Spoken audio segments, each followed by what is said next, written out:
Renungan Tetes Embun.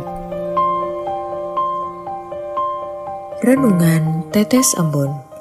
Hari Sabtu, 24 Mei 2025.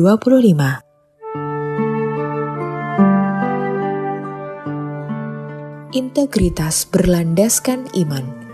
Kutipan dari Injil Yohanes bab 15 ayat 18. Jikalau dunia membenci kamu, ingatlah bahwa ia telah lebih dahulu membenci aku daripada kamu. Sobat Katolikana, dalam Kisah Para Rasul diceritakan mengenai pemilihan Timotius untuk mulai bergabung dalam karya pewartaan. Di sini dengan jelas dikisahkan bagaimana dan kepada siapa Injil harus diwartakan, yang tentunya amat mengandalkan petunjuk dari Tuhan sendiri melalui bisikan Roh Kudus. Jika kita mengingat bagaimana awal mula Saulus sang penganiaya pengikut Yesus yang juga dipanggil melalui karya Roh Kudus, jadi tidak ada hal yang mustahil apabila Tuhan menghendakinya. Saulus yang awalnya sangat membenci Yesus dikehendaki Tuhan untuk menjadi seorang pewarta iman. Pada saatnya, Saulus yang kemudian kita kenal sebagai Paulus mengalami situasi bagaimana rasanya dibenci, seperti ketika ia membenci Yesus dan menganiaya para muridnya. Sungguh, apa yang disabdakan Tuhan Yesus, sebagaimana dituliskan Santo Yohanes, memang benar-benar nyata dan dialami oleh Paulus dalam perjalanan hidup dan perutusannya. Baik dalam karya pewartaan Paulus hingga dalam setiap iota kehidupan kita, pribadi lepas pribadi, sungguh nyata bahwa Tuhan itu baik, kasih setianya untuk selama-lamanya, dan kesetiaannya tetap turun-temurun. Sobat Katolikana, pernahkah Anda mengalami ketidakcocokan atau kesalahpahaman saat berinteraksi dalam hidup bertetangga dan bermasyarakat? Hal serupa mungkin juga pernah kita alami saat menuntut ilmu, berkarya, ataupun ketika terlibat dalam kegiatan berorganisasi, bukan? Dan semua itu kita perbuat demi mempertahankan prinsip dan integritas berdasarkan iman kekatolikan yang kita pegang teguh sehari-hari. Adakah di antara Anda yang sampai mengalami situasi didiamkan, diasingkan, bahkan hingga dimusuhi?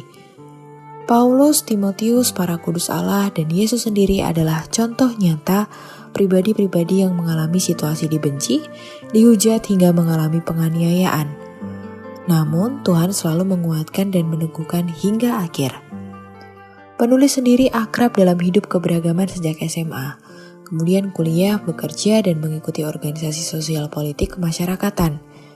Sewaktu menjadi bendahara OSIS di bangku SMA, saat itu penulis meminta revisi atas RAB Kiat Keagamaan dari salah satu seksi, di mana sebelumnya sempat terjadi pemalsuan tanda tangan. Meskipun kemudian wakil kepala sekolah memanggil dan memastikan kebenarannya, namun rupanya teman yang memasukkan tanda tangan tersebut pada akhirnya tetap menilai penulis sebagai orang yang telah mengadukan kasus tersebut, dan dia bahkan tetap memusuhi penulis sampai kelulusan terjadi. Saat menjabat sebagai sekretaris ikatan mahasiswa di salah satu kampus negeri, penulis juga acap kali harus selalu beradu argumen saat menyusun rencana kerja, yang pada waktu itu tidak mempertimbangkan adanya pekan suci. Penulis juga sempat difitnah dan dituduh melakukan penggelapan dana. Pun saat bekerja, usai menulis melaporkan keberhasilan cabang meraih revenue dalam rapat Dewan Pimpinan di Puncak, semua pihak memberikan aplausnya. Namun sesudah kegiatan tersebut, penulis izin pulang dan selanjutnya tidak ikut catering sebagai bentuk perayaan keberhasilan yang telah diraih. Penulis meminta izin karena harus bertugas saat Sabtu Palma, dan pada hari Seninnya, penulis harus rela hati menerima surat pengakhiran ikatan kerja yang telah diletakkan di atas meja. Dalam surat tersebut jelas-jelas dicantumkan bahwa alasan yang menjadi latar belakangnya adalah karena penulis tidak mengikuti catering. Memang, dalam berkegiatan sosial politik dan kemasyarakatan, kita akan mengalami lebih banyak benturan di sana-sini. Namun dengan bermodalkan integritas dan dilandasi iman yang kokoh, ternyata semua selalu berakhir indah pada waktunya. Penulis yakin dan percaya bahwa Tuhan selalu berkarya seturut kehendak-Nya. Sobat Katolikana, kita semua pasti pernah mengalami saat-saat di mana kita hopeless atau kehilangan harapan.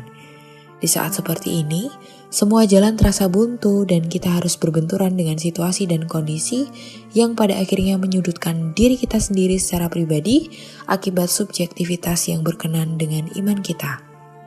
Hari ini kita semua diajak untuk memandang salib sekaligus mengingat sabda Tuhan melalui perikop renungan tetes embun hari ini. Juga doa Yesus dari puncak Golgota untuk semua orang yang menganiaya dan menderanya dengan keji. Ya Bapa, ampunilah mereka, sebab mereka tidak tahu apa yang mereka perbuat. Lukas 23 ayat 34. Marilah berdoa. Dalam nama Bapa dan Putra dan Roh Kudus, amin. Tuhan, ingatkan kami selalu bahwa segala derita, rasa pahit dan pedih yang kami rasakan demi mempertahankan integritas berlandaskan iman, tiada seujung kuku dengan apa yang dialami Yesus di kayu salib. Mampukan kami untuk tetap setia, tabah, dan tegar seturut teladan Bunda Maria dan para kudus-Mu. Demi Tuhan yang hidup dan berkuasa, kini dan sepanjang segala masa. Amin. Dalam nama Bapa dan Putra dan Roh Kudus. Amin.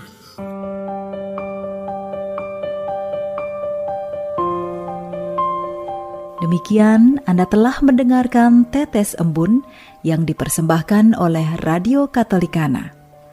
Renungan Tetes Embun bisa Anda simak di Radio Katolikana, media sosial Radio Katolikana, dan YouTube Katolikana.